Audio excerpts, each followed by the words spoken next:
question for all of you. Are any of you Vikings fans? No. You're a Vikings fan? Yeah, you have to leave.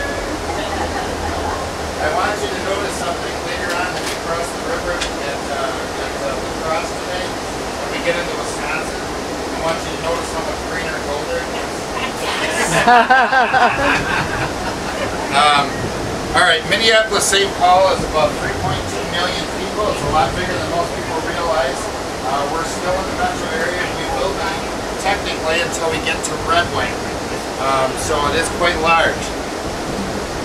The river is on our right now. This is the Mississippi, folks. This is the Mississippi River.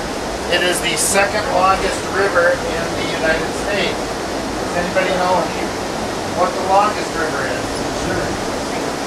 Anybody know? The Missouri, that's right. The Missouri River. 42 Mike, please. 42 Mike to the incorporated seating party of 2 Mike. The Missouri is the longer of the two. Mississippi gets its start at a place called Lake Itasca, Minnesota, about 175 miles northwest of Minneapolis-St. Paul. Now, it's the only major river in the world that doesn't start in a mountain range.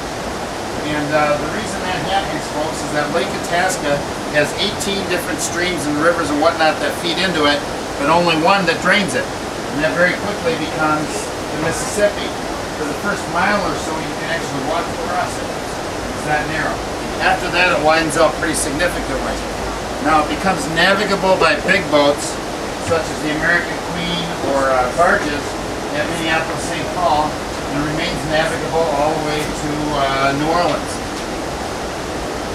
Between Minneapolis and St. Louis, there are a series of locks and dams. There are 29 of them, in fact. And those are there for one purpose and one purpose only. And that is to keep the main channel of the river at a minimum of 9 feet. Now 9 feet doesn't sound like a lot. Consider this, if the river's flowing at its average rate, which is about 5 miles an hour, has a very fast current for a big river, and it's at 9 feet, that means that roughly 1.4 million cubic feet of water per hour flows through those dams. Okay? 1 cubic foot of water, folks, weighs 67 pounds. It tells you just how much water that actually is. During the '93 flood, which was the last really very large one that we had up in this part of the country, that number was up by more than 10 times. In other words, there was more than 140 million cubic feet of water per hour flowing through there. Because when the flood stage comes in, the water flows at a faster rate and it's deeper at the same time.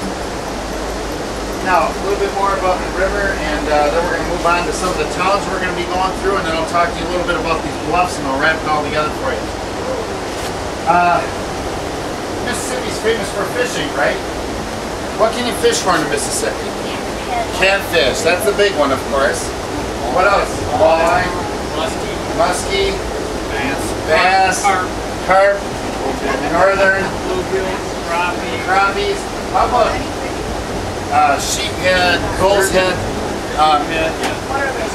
There are actually more than 270 different species of fish that call the Mississippi their home.